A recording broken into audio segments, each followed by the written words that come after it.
Hello, ladies and gentlemen. Welcome to my channel. My name is George Kingori, your online finance guy who speaks about all things finance. How can be able to save, invest, and grow in your financial affairs? And today I'm going to speak about how to make money from buying and selling second-hand vehicles.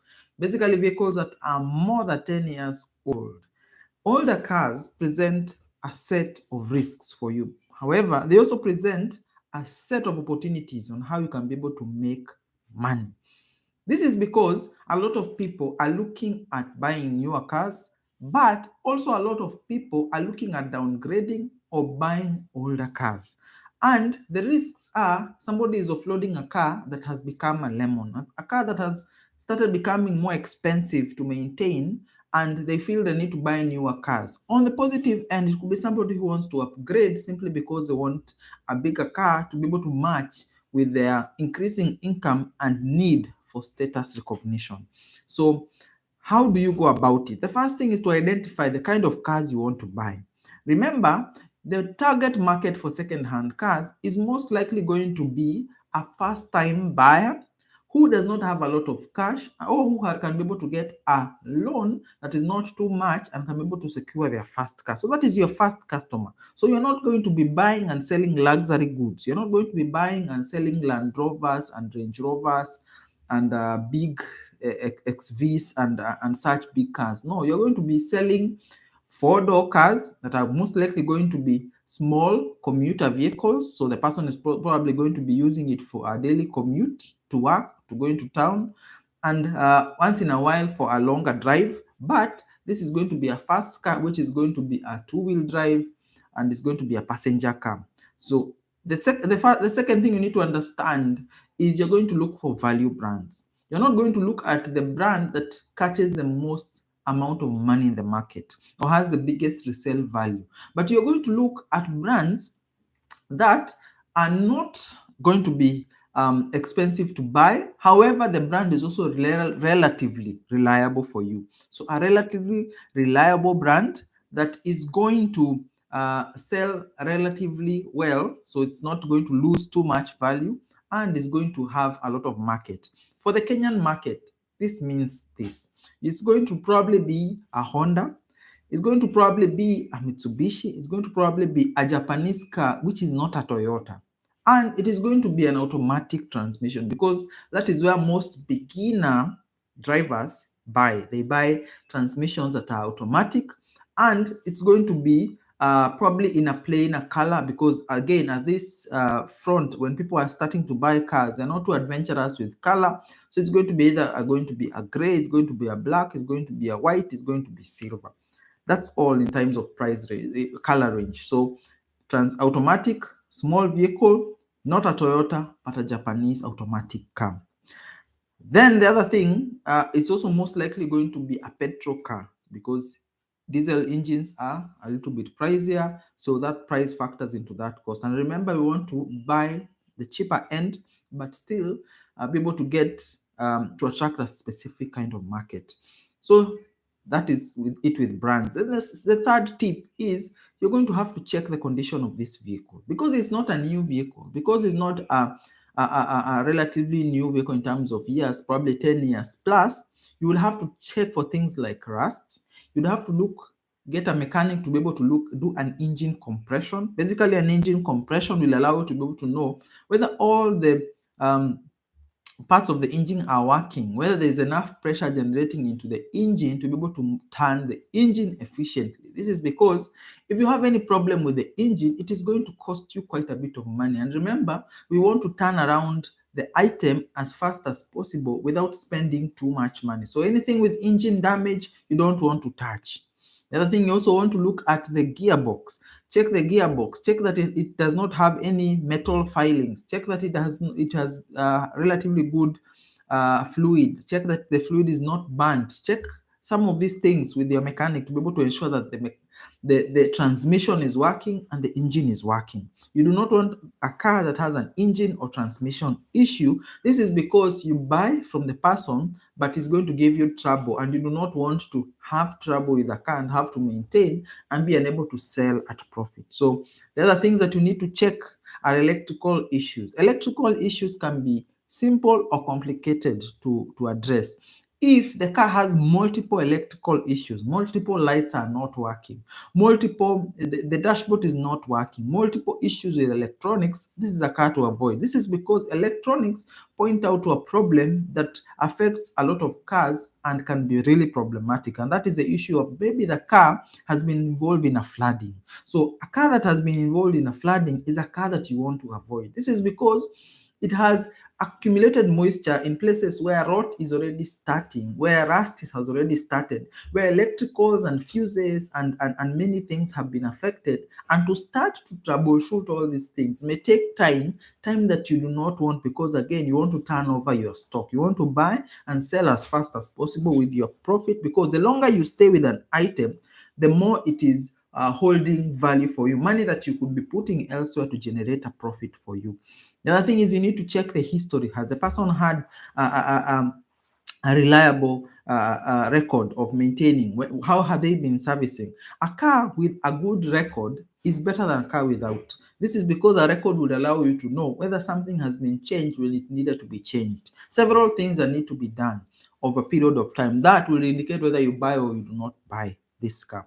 If the car is older than 100,000 kilometers, there must have been a timing belt change. If it was not done, then this is a car that is looking at having issues very soon. If the car has not been changed, if it's 100,000 kilometers plus, if it has not been changed transmission oil, then this is going to be problematic. If you look at the oil, the engine oil in the car, and the engine oil is looking very grimy and very slimy and very thick, this is a car you avoid. This is because probably this engine has been running without clean oil or changed oil for a longer period of time. If somebody who has not been able to maintain at least an engine oil periodically or change engine oil periodically, this is a disaster waiting to happen. So check on those things that are going to give you a history of what kind of vehicle this is. Of course, there are some models that are more forgiving than others, but in the baseline, if it is reached a certain amount of kilometers, let it have been changed some things. Let a mechanic look at the timing belts and check all these things, because a timing belt issue can be very catastrophic and very expensive to repair, and the expenses can accumulate very fast. Anything that needs you to change or touch the engine, do not touch. Anything that needs you to touch the transmission, do not touch, because you are a seller, you're not a mechanic. Then the other thing that you need to look at are the things that you need to clean, things that you need to modify, things that you need to change. If a car has been modified technically, so the person has changed, or maybe has changed the size of tires. Maybe the size of tires was supposed to be 15, but somebody is now using 17. That is a technical change in what the manufacturer specified. If it has so many technical changes, this is a car that you need to avoid. You need to avoid because this car is a walking time bomb. This is because it is not going to be easy for you to maintain or to change over or clean over or modify to what is required. Again, the person who is buying may be a little bit hesitant to buy a car that looks more like a small monster than an actual car. Avoid cars that have been technically modified. Avoid cars that have been changed, especially if the change is significant enough for somebody to notice by looking at it. If a car has so many technical changes, avoid it. If a car has too many additional speakers that are too heavy, sagging the springs and things like that, this is a car that you avoid, because you're looking to sell. You're looking to sell. You need somebody who is comfortable enough with this car to feel as if it was not abused. Then the things that you need to clean before you turn over the car. This is because just cleaning a car can be able to increase the value in the eyes of the person, because remember, people first buy based on how they see something, how they smell something, how they interact with their senses. So if you're not going to take your car to somebody to sell it when it's dirty, when you clean a car, you're able to increase its value by at least 10,000 shillings. Just because between dirty and clean, nothing else, a 500 shillings clean in and out is going to increase the value of the car by 10,000 shillings. Now, if you're going to again additionally going to clean the engine, so the engine is clean and tidy, and when somebody opens and looks at it, it gives them their notion that this car has been well maintained. So this is a unit that you can be able to buy in the eyes of the buyer, because again, you want to capture the eye of the buyer. So clean up a lot of grimy stains, a lot of oil leaks and things like that. Clean them, make the car and the unit presentable to the eye of the person who is buying. They may not be too technical, but at least they have their eyes to see whether something is clean. And remember, when they are coming to you to buy this car, they have probably thought about this model. They have probably seen several models of the same. And if yours is the dirtiest, then you're not going to sell, and you're not going to sell at the price that you want to look at. Then you need to modify some things. Some cars are too old. Their seating or cushions are too old. Maybe you need to change them. Changing these cushions and having new material on the seats is not as expensive as you think. You may need to change it so that the person who is buying it sees a good presentation of the things that are there. If it is a dashboard, if the dashboard is a little bit faded, make it shine. Put on a few products. So many products that are being sold that are going to make your dashboard a little bit cleaner. So many products that are made to make the lights of the car not appear dull, not appear faded. You don't want a car to look old. Yes, it is old, but you don't want it to look old. You want it to look like it is relatively newer than its own age, because when it looks too old and too grimy and too faded, there's going to be issues with the car. At most, you can be able to even do a paint job. Paint jobs are not too expensive. If you're going to do a paint job for 20,000 or 30,000, it's going to increase the value by 50,000. It is worth it. It's 20,000 increase in value. So look at the paint job. Is this something that you can be able to do? As long as you do the paint job, make sure you paint the car with the good experts. Make sure you do not go to backyard individuals who are going to tell you, oh, I can paint, or I can do this, or I can do this. Look for individuals who can be able to do a good paint job. You would rather not paint than do a bad paint job. A bad paint job is going to cost you time and money, and the person who is buying will notice it. Then the other thing that you need to understand is, how do you price this car? Again, most of the money you're going to make selling cars is at the point of purchase. At the point of purchase. If you're going to buy a unit very cheap, then you're most likely going to turn it over at a higher price and have you a better margin. If you're going to buy a car 200,000 Kenya shillings or $2,000 and sell it at 500,000 shillings, this is ideally what you want to look at. The cheaper the car, but relatively well maintained, the better for you. So you make money at the point of purchase. Then the people that you look who are going to sell you are probably people who are looking to offload, people who have held the item for a longer period of time, people who do not know the market rates of the product. So you need to do a lot of checking and a lot of planning and a lot of these things. You might even take weeks and weeks before you buy a unit, simply because you want to get the right unit at the right price, because purchase price is where you make your money.